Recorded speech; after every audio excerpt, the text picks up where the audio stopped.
Muy buenos días a todos. Qué bendición estar nuevamente con ustedes y debo agradecerles sus oraciones. Como decía en un mensajito, nunca en mi vida había recibido tantos mensajes diciendo estamos orando, estamos confiando, estamos esperando y pues aquí estoy. Gracias a Dios todavía estoy sintiéndome bien, pero para poder satisfacer la inquietud de los médicos, me están haciendo la prueba del coronavirus. Pero espero que el Señor va a continuar bendiciendo y saldremos bien. El próximo viernes les diré cómo estamos. Bien, hemos terminado el estudio teológico de Romanos. Estuvimos meditando por varias semanas de Romanos 1 a Romanos 11. Ya hace unos días iniciamos Romanos capítulo 12, que es realmente 12 al 16, la forma de presentar el cristianismo en forma práctica. Y empieza el capítulo 12 mencionando que la justicia de Dios tiene productos, es decir, produce. ¿Qué produce? Bueno, los primeros dos versículos dice una relación correcta con Dios. Luego continúa, produce una relación correcta con los demás. Luego una relación correcta del uso de los dones. Una relación correcta con las virtudes cristianas, que es donde hoy empezamos. Pero continúa 12, 13, una relación correcta con las autoridades civiles y una relación correcta hacia las obligaciones sociales y la relación correcta con los débiles y luego también conducta de los que son fuertes en la fe y luego da salutaciones y termina la epístola, la carta a los romanos. Hoy nos toca estudiar Romanos capítulo 12, del versículo 9 al versículo 14. Es decir, produce, dice, una relación correcta con las virtudes cristianas. Ahora, ¿cuáles son las virtudes cristianas? Son aquellas que han cambiado de cómo éramos antes a cómo somos ahora. Por ejemplo, el apóstol Pablo. El apóstol Pablo, antes de ser convertido, tenía unas costumbres, una manera de vivir, de ser. Pero cuando él se convierte camino a Damasco, vemos que él ahora entra en una nueva vida y hay nuevas virtudes. Empieza a tratar a los hermanos que antes perseguía. Empieza a orar al Dios que antes no aceptaba. Empieza a ayunar, empieza ciertas prácticas con su persona, con los demás. Y entonces aquí escribe en el capítulo 12 prácticamente su propia experiencia. Los primeros versículos, decíamos, tiene que ver con una relación correcta con Dios. Es decir, os ruego, dice, por las misericordias de Dios, que presentéis vuestros cuerpos en sacrificio vivo, santo, agradable. Es la relación con Dios. Segundo, una relación correcta con los demás. Dice, por la gracia que me es dada, cada cual que está entre vosotros, que no tenga más alto concepto de sí. Va a desarrollar la humildad, va a desarrollar no la soberbia, sino aquella actitud de servicio a los demás. Y ahora entramos a lo que se llama la relación correcta con las virtudes cristianas. ¿Cuáles son estas virtudes? Iniciemos con el versículo 9 del capítulo 12. Empieza diciendo, el amor sea sin fingimiento. O sea, el amor debe de ser sincero, debe de ser amable, debe de ser puro. En otra porción de la Escritura dice que nosotros debemos de amar a los demás, no fingiendo, no tratando de lo que no es, sino lo que realmente es. Mire, por ejemplo, aquí en la iglesia tenemos un grupo muy hermoso de mujeres, unas 250, 300 mujeres. Y es interesante cómo se tratan entre sí cuando se hablan por teléfono, por ejemplo. Yo he estado presente cuando una está hablando con otra y las expresiones son sí, princesa, sí, reina, sí, hermosura, sí, linda, sí, cosita. Bueno, tienen unas expresiones muy bonitas, pero son fingidas. ¿Por qué? Usted sí, hermosura, quizá la del otro lado todavía ni se peina, ni se arregla, está todavía mal vestida, pero para ella es una hermosura. Entonces no estamos diciendo lo que realmente debe.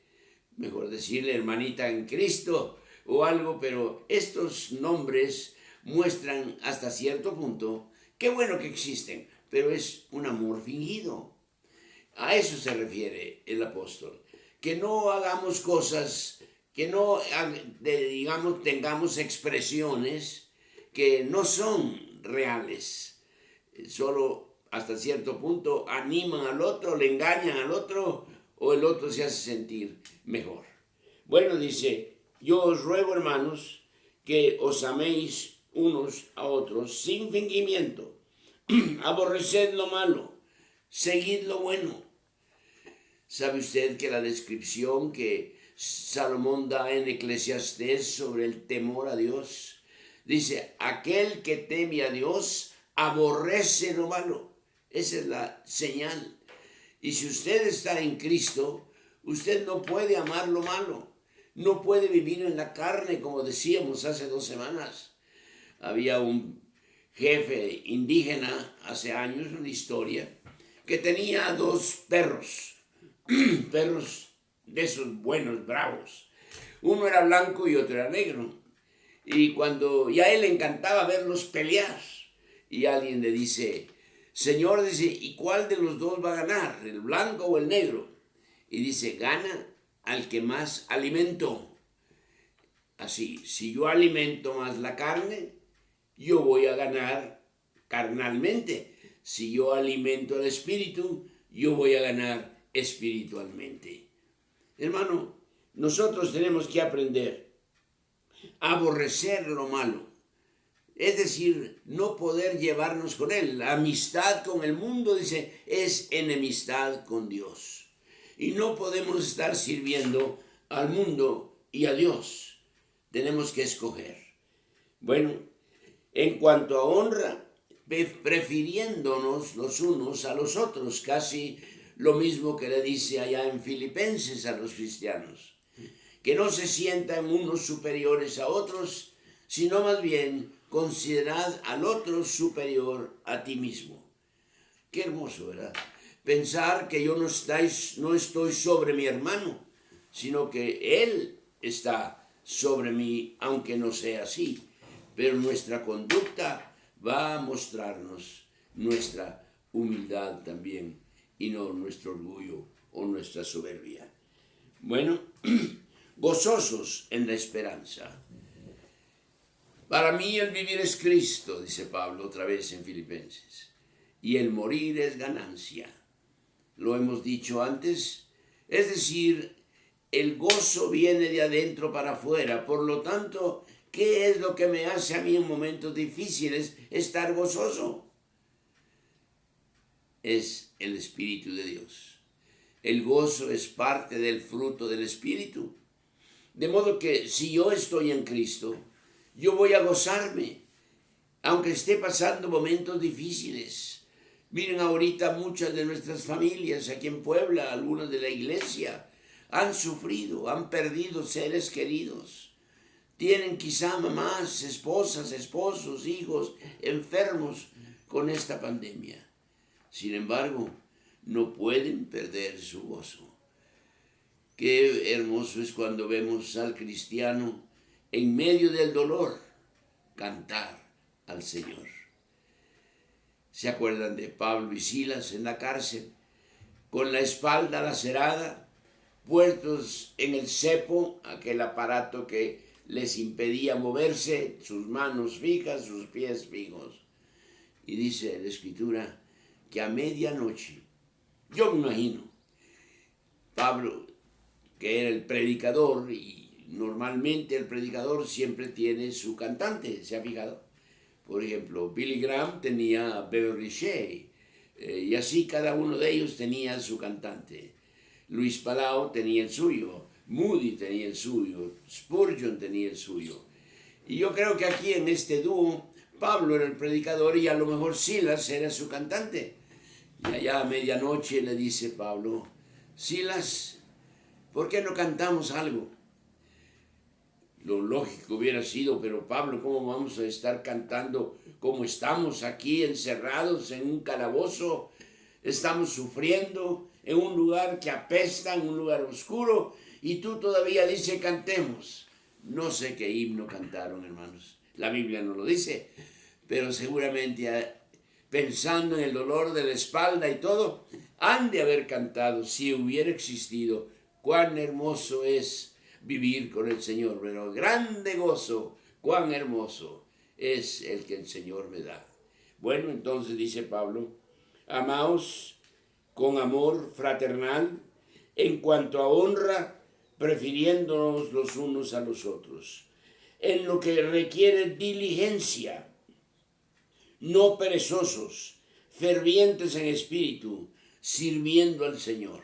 Miren todo lo que él pone en un solo versículo. Requiere diligencia. ¿Qué requiere diligencia? ¿O qué es diligencia? Diligencia es sinónimo de esmero. Diligencia es sinónimo de esfuerzo. Entonces él dice, hagamos las cosas con diligencia, con esmero. Allá en Jeremías dice, maldito el que hiciere las cosas del Señor indolentemente.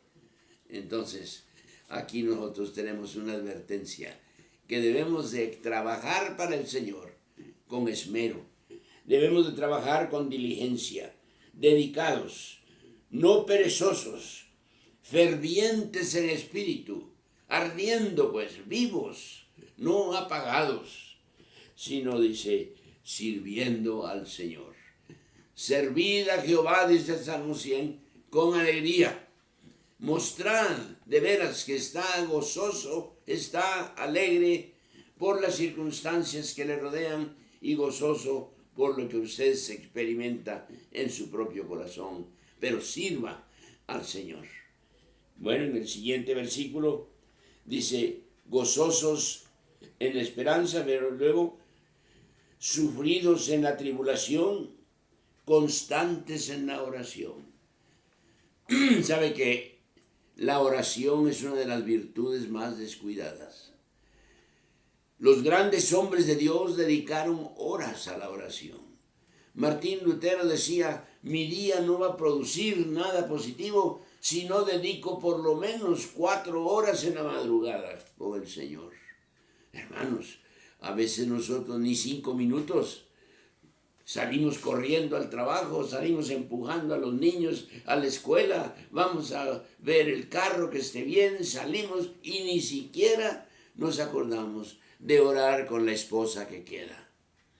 Y hablando de esto, muchas veces oramos por los pastores. Y hubo una temporada aquí mismo en la iglesia donde se decía, hermanos, oremos por nuestros pastores. Y los hermanos empezaron a orar por nosotros y gracias a Dios por ello. Pero ayer leí una noticia triste. Una esposa de pastor se había suicidado. Qué triste.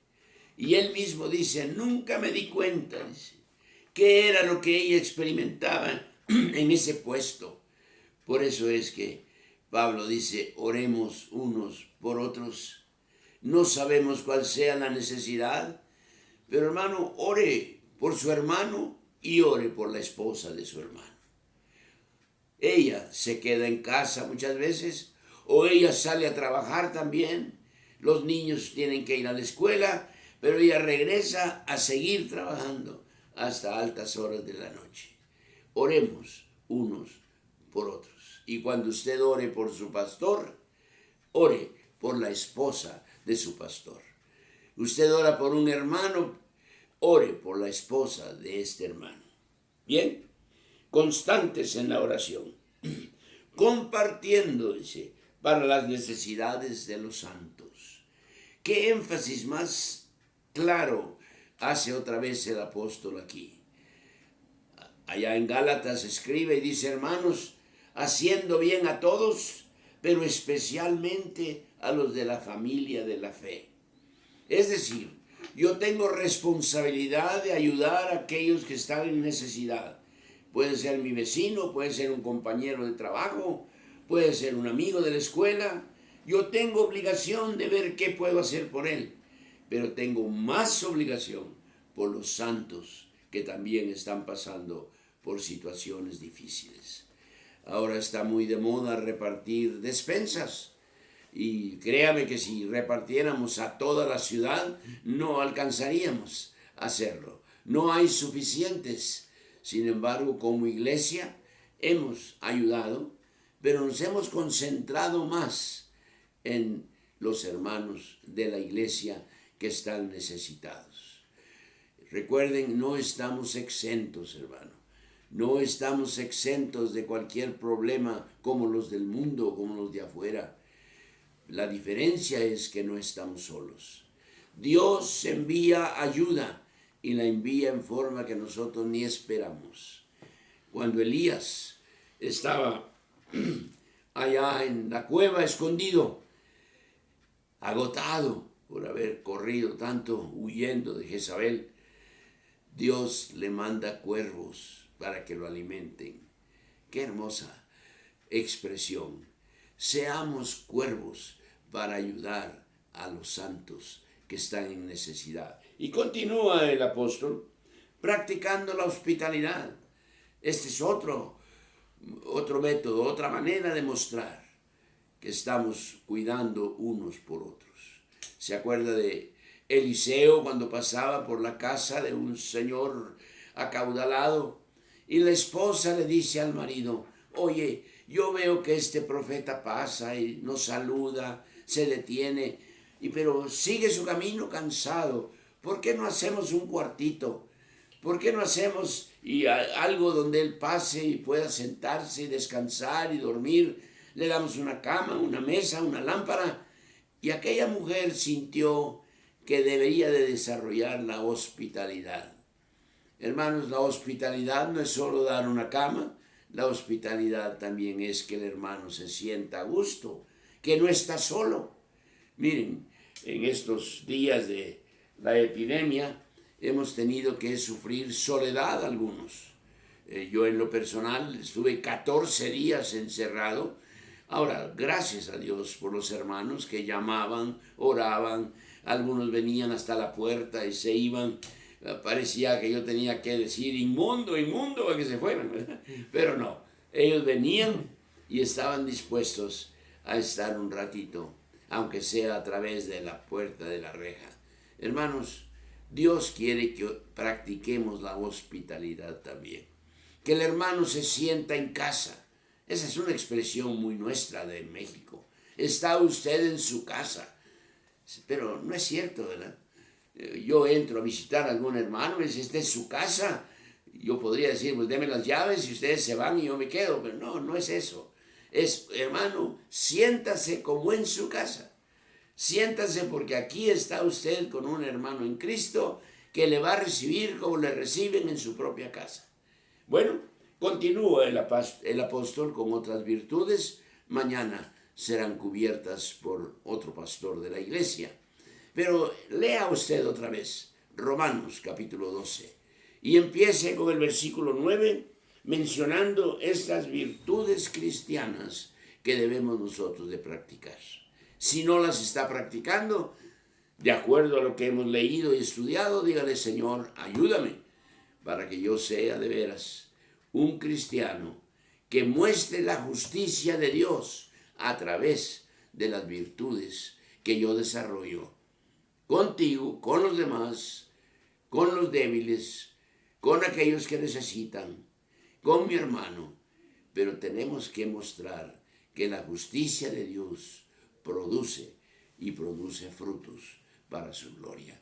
Que Dios le bendiga, hermano, que tenga usted un magnífico día, hermoso día, y prepárese porque las bendiciones están a la puerta. Y si usted la abre, Dios las deja entrar. Muchas gracias. Nos vemos la próxima semana.